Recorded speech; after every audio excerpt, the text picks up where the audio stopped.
stay fly.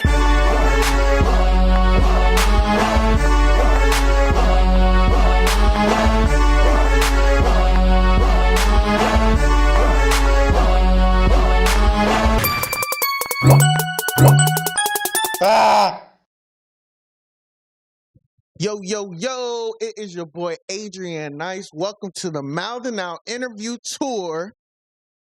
We are in Charlotte, North Carolina. This is our first day of 7. Right now I'm sitting with Shemaine, the main lady. the main lady in the building. You see her chain, the queen. The Queen City. You gotta represent. Exactly. Let's go, folk.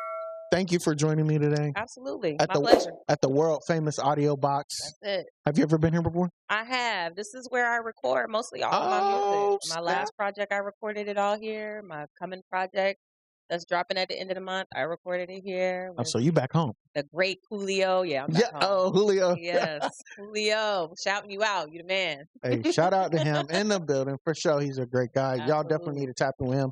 Any of your engineering needs, producer needs, et cetera, et cetera. Yes. So let's start with your name, Okay. Shemaine. Shemaine. Do people mess that up? All the time.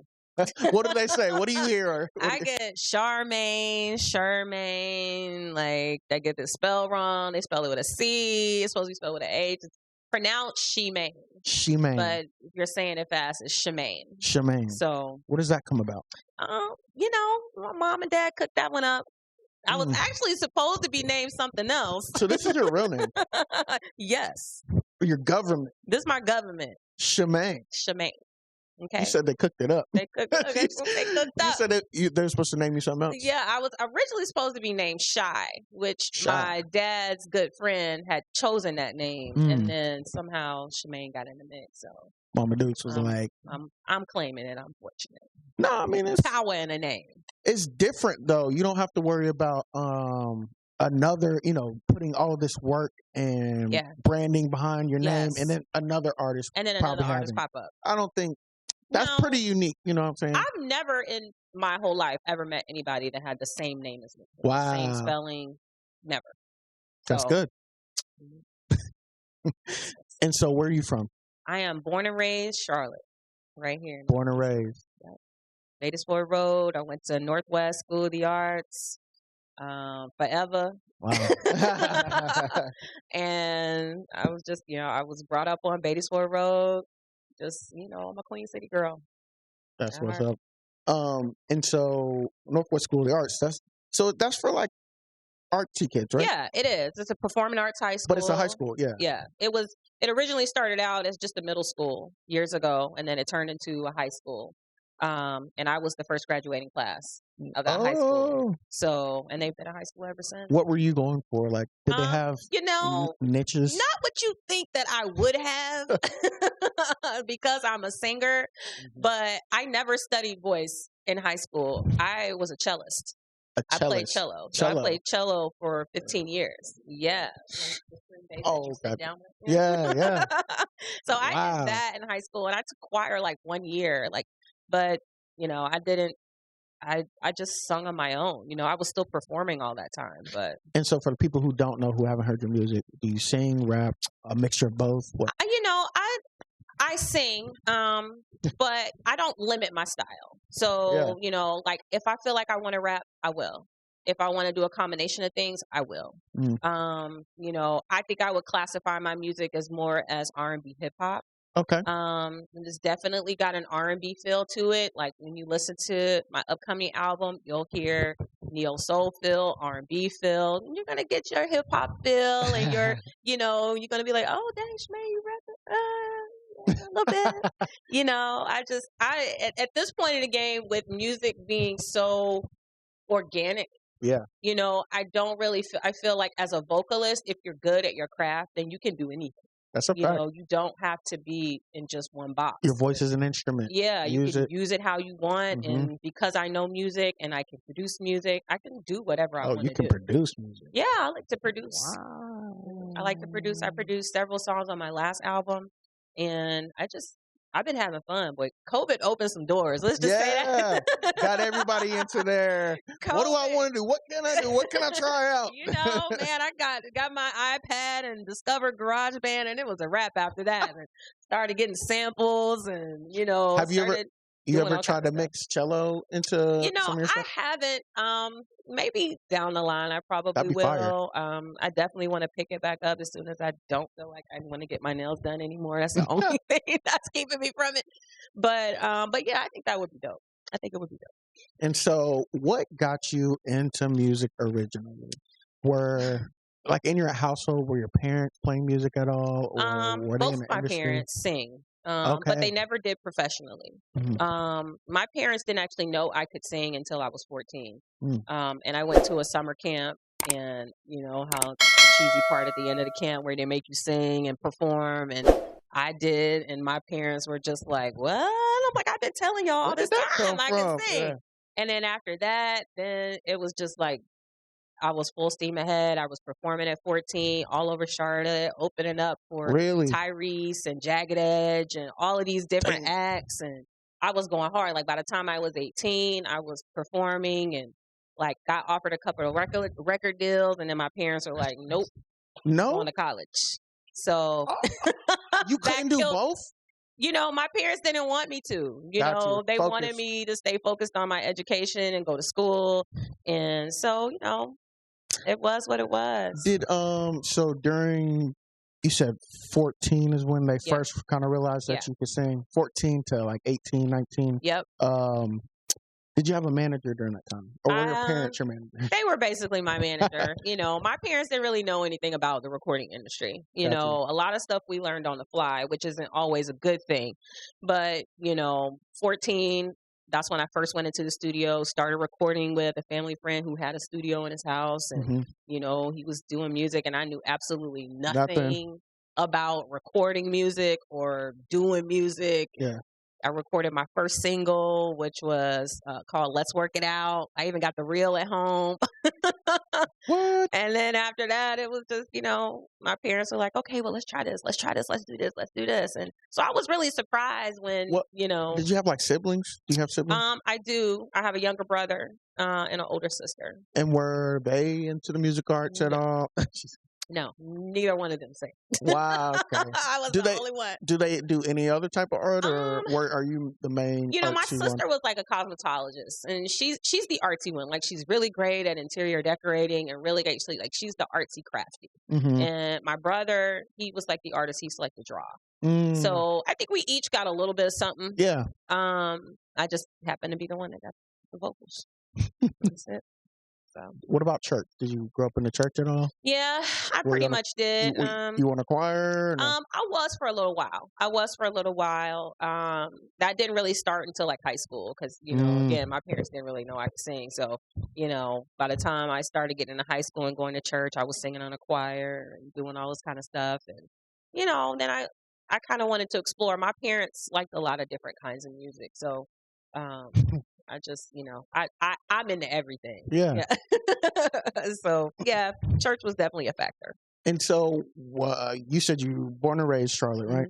What was the music scene like when you were 18? You know, it was a totally different animal then. You know, I mean, right now we're living in a digital world, you know, where social media is king. And back during that time, you know, you had to go to a club to be seen. You know, you had to drop a demo tape in somebody's hand to be seen. Not trying to tell my age or whatever, but, you know, back in the, you know, it was, you know, it was a different situation. You know, it was a lot easier to be seen and heard. You know, Atlanta, of course, was like the metropolis of anything. You said it was a lot easier to be seen and heard? Yeah. Interesting. I think it was. It's because it's not so saturated or just too many people? Yes. Got you. You know, like, I mean, I like a lot of different things, you know, but for example, let's just take rap. You know, like rap music, in my opinion, it's very, very saturated. There's so many artists out here. So, you know, you've got to be creative. You know, you've got to establish your brand, establish yourself. You know, a lot of artists are being discovered on YouTube before they even do a real show. You know what I'm saying? True. So it's like, it's a completely different animal out here versus, back then, when they'd hold a showcase, you can pretty much expect A&R to be in the building, and you get seen and they really get to see what you're about, So okay.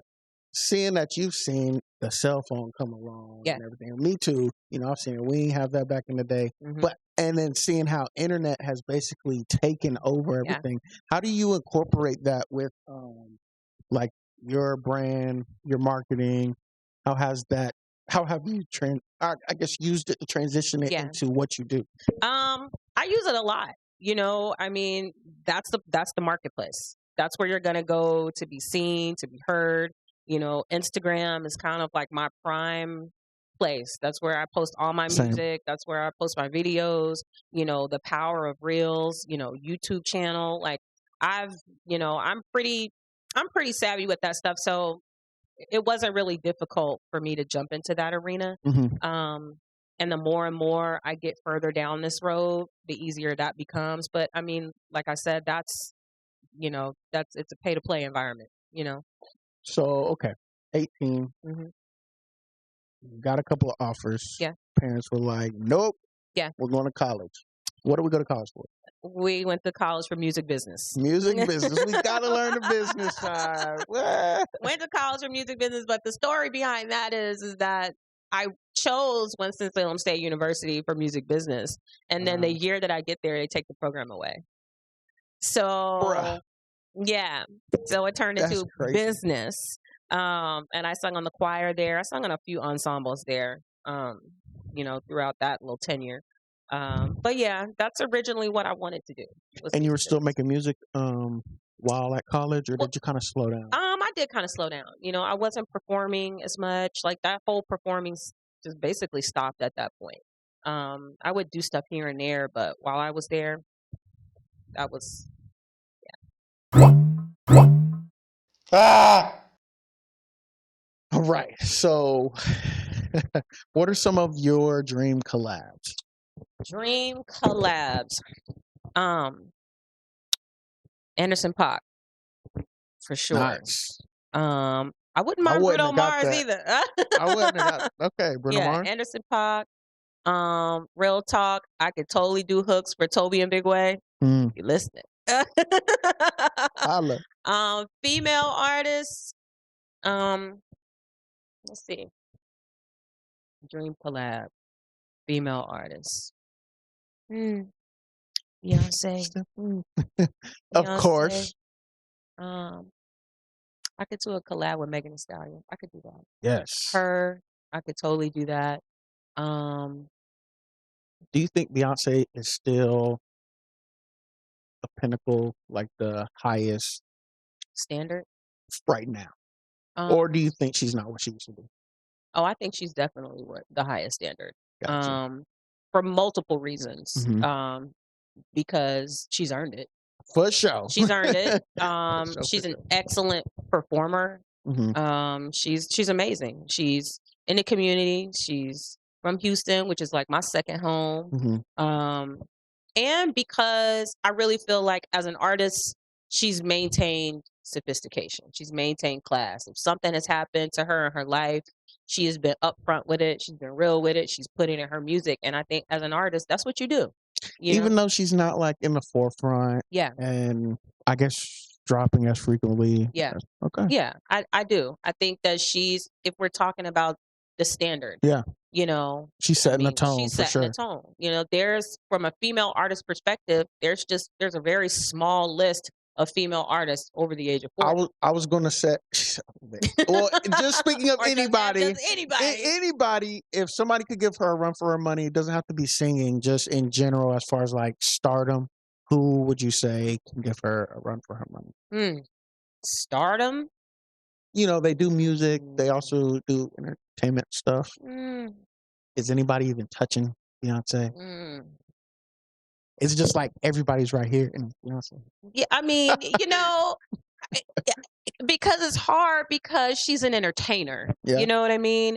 And she's a creative. And I just don't know that I feel like right now that there's any that there's any artist or any female artist that I feel like could get, you know what I mean? Like could Do you think we'll see any more superstars in the oh yeah. futures? Yeah. So you think we'll see people like, I would put Beyonce kind of in this category, but like people like Michael Jackson, who he is like a mega star. Yeah. People he's a faint legend. from even, Yeah. do you think we'll see people like that again? I think so. I think that we will. I would hope that we will. Well, because like you were saying earlier, back then, Yeah. everything was through one source. Everybody is looking at this one person Yeah. through either the TV or it's the radio. But now we have everything's micro now, micro. Yeah, it is, and it's really hard to see through all of that. You know what I Exactly. mean? It's hard to see. I mean, every time I cut the radio on, there's somebody else new that I don't think I've ever heard of. Mhm. You know what I mean? Like, I it's hard to see past that, and I guess that's social media's fault because you're so inundated. There are people out here that I think that have the talent and the potential, but do they have the backing? There's a lot of great vocalists, like Jasmine Sullivan, for instance. Whoa. She's a Killer. fantastic vocalist. Killer. She's amazing. But does she have the support that she Mm. needs to take her there? The performing, like Didn't she play in a movie recently or Jasmine? no? No. Who played Aretha Franklin? That was Jennifer Hudson. Okay, there we go. Yeah. Another amazing. Another amazing vocalist. Yeah, another amazing phenomenon. Did you see that movie? I did. Was it good? It was I good. haven't seen it. I want to see it. It was good. It was good. It's worth a watch. Just for the culture, It's worth a watch for the culture. Okay, so it is worth a watch. Yeah, I Like think you so. would recommend friends and everybody? Yeah, I would. Okay, cool. I would recommend watching it. Yeah, and I'd recommend also watching Andre Day play Billie Holiday because that was really good as well. There y'all go check out those movies. Those companies who made those, y'all can send us a check anytime. That promo. Exactly. Come on, Netflix. So we had a question from the audience. What was the question again? Yeah, so earlier we were talking about how your parents kind of shrugged off the label offer or the offer that you got from Timberland. And back then we all know Timberland was popping and everything like that. Where do you think you'll be at if you would have taken that deal and it would have, At that point in time, had I taken, gone out and did a demo, I honestly feel like I could have gone all the way. I think that I would have wanted to go all the way. I felt like vocally I could have did it.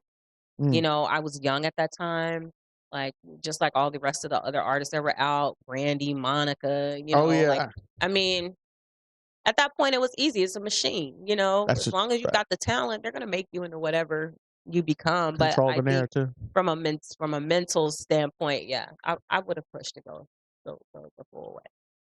So after school, what happened? After school, I got pregnant with my daughter.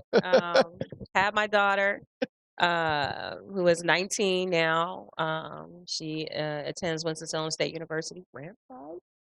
Yeah, she's a freshman. She's a sophomore. Sophomore. Yeah, she's a sophomore, and so I had her. A couple years went by, and I started singing with an R&B band in Charlotte called Backstage Pass.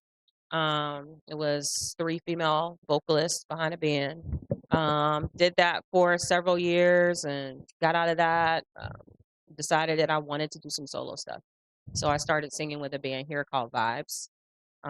Did several shows with them. Love that. Love singing R&B. Love singing neo soul. Love doing all of that. Nothing like performing with a live band. Nothing like that. What would you say separates you from the other singers, R&B soulish type singers? I think for myself, I think it's the power. A lot of singers can get out here and do 1,000 runs, a minute. I'm not really about that. I'm more about the power. I'm about the sound. Like, Jill Scott's first album. Like it's about the sound for me. It's about the vibe for me. It's about the music. Is it telling a story? Mm. Every song I write, I try to tell a story.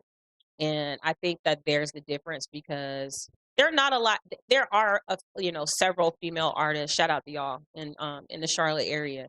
But when I listen to my music and what I want people to hear is the journey that song is taking you on. Facts. Get and them I think that's lost the difference. Yeah, in your fantasy. because it's meant to be a collection. Beyonce made a statement, a while back, and she said, nobody makes projects anymore. Nobody makes albums anymore. Everybody's making singles, dropping single after single after single. Nobody is putting their effort into a body of work, and I think that that's what I want. I want to do that, where you get back to the days when, like, Sade's deluxe album, you can listen to that joint all the way over and over. Yeah. all 12 tracks. Yeah. And it's good. I want a body of work like that. I want you to be able to listen from start to finish and survive. Do we have anything coming out soon, like albums? Yes. So EPs, mixtapes? My next album is called Queendom. That will drop at the end of the month. Queendom. Yes. My last project was called Nostalgia Volume 1. That's out now on all platforms, so you can go find that. But Queendom, I'm excited for this project. I'm proud of it. It's a lot of great production. Shout out to Mixtape Soul and Soul Korea for a lot of the production on the album. I'm excited for everybody to hear it. I am. I'm excited. Do we got a date? Not yet. I'm supposed to set a date. Is it this week? Are we getting it 2021 or 2022? It's gonna be 2021. Yes. 2021. My goal is to drop at the end of October 2021. Okay. Julio, I was hoping you was gonna be here so I could walk you through this mix and master, but it's all good. I'm gonna have it for y'all by I've pushed it back a couple times because I wanted it to be perfect. And you said 12 songs? It's actually gonna be 14 songs. 14 songs. Yeah. Why the choice of 14? Not more or just less. Because I kept writing and I couldn't stop. It was supposed to be like 10. How do you go about choosing the songs for a project? Are you the type of person to record the exact amount, or are you the type of person to over record and then choose and then help, I'm the type that over records.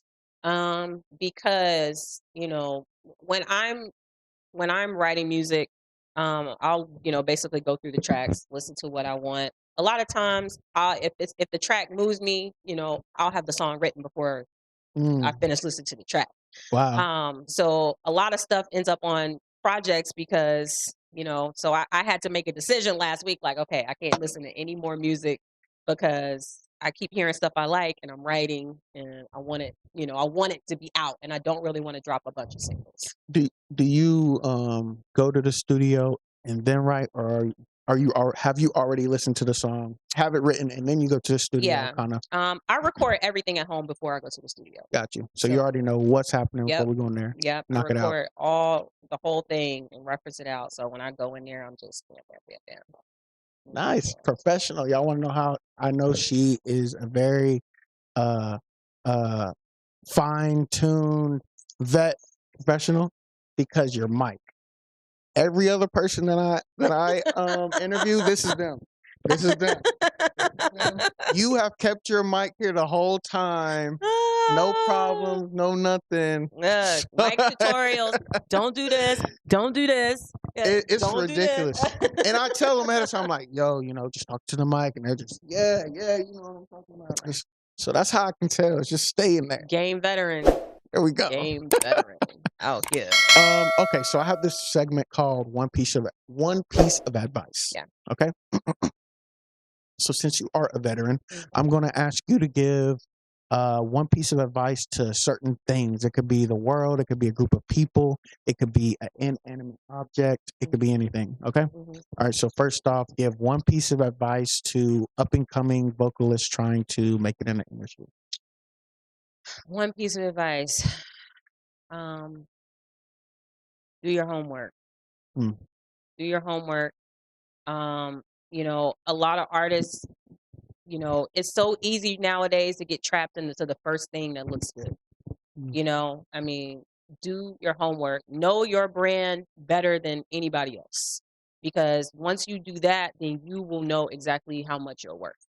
So do your homework. Okay. So now give one piece of advice to that girl who may have the power in her hands to decide whether to go to college or whether to take that deal. What's some advice to her who is debating on which one to take? I know every path is different, but Yeah. still. It's your life. And at the end of the day, you're being in this industry as long as I've been in it, you have to ask yourself the question, how bad do you want? Ooh. That's what it comes down to, because a lot of people, this industry gets glorified. This is not for the weak or the faint of heart or the I don't knows or the I ain't sures. This is for I'm going to get it. And you really got to ask your question. Are you ready for 18, 20-hour studio sessions? Are you ready to travel? Are you ready to, go hard and do what it takes to become an artist in this game today? So you're not ready for that? ask take your ass to yourself school. question. Go to college. Yeah, Take a couple years off and then decide. But once if you decide that you're gonna do it, you have to be all in. I agree. You gotta be. Okay, and then for the last one, just give one piece of advice to the whole entire world. To the whole entire To the world. whole entire world, what is your advice to them? Oh. This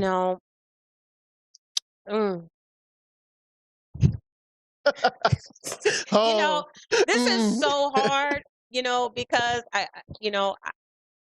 I like to think that I've lived.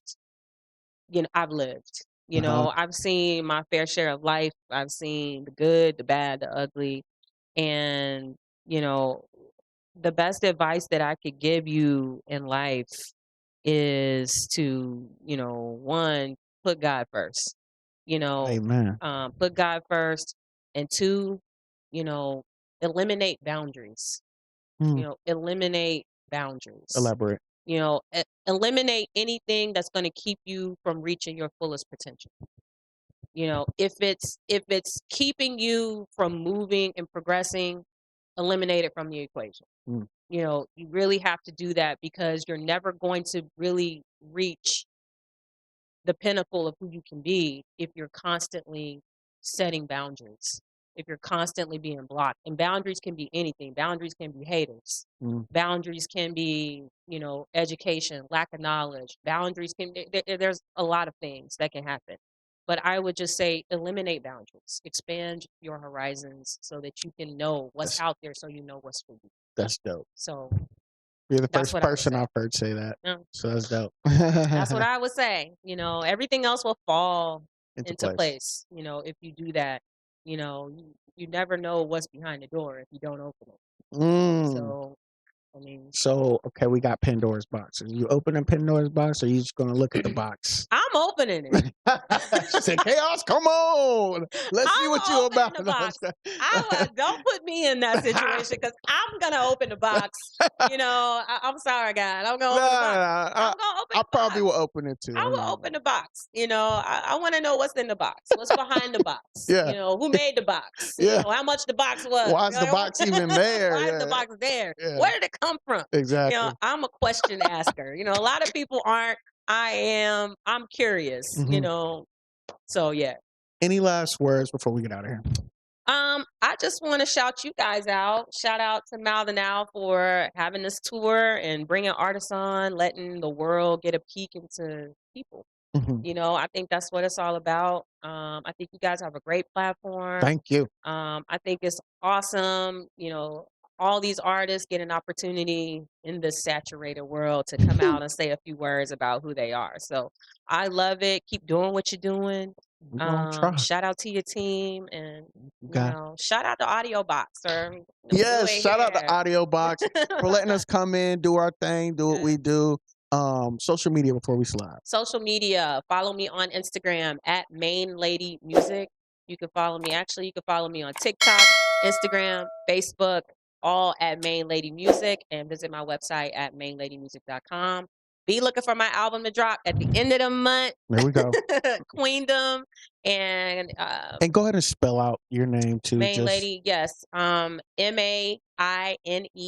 Lady LADI music. And your Instagram? Instagram, that is my Instagram. Oh, so it is. At Main Lady MAINE LADI music. All got right. it all. There you have it. All. This is Adrian Nyce. Thank you guys for joining us. Please like, share, comment, and subscribe. Make sure you tap in with her. Run her streams up. Tap in with her music. Run them up. At the end of October, she's going to be dropping something special for y'all. So please stay tuned. Like I always say, F what you talking about, because over here we mouthing out. Peace. Whoa.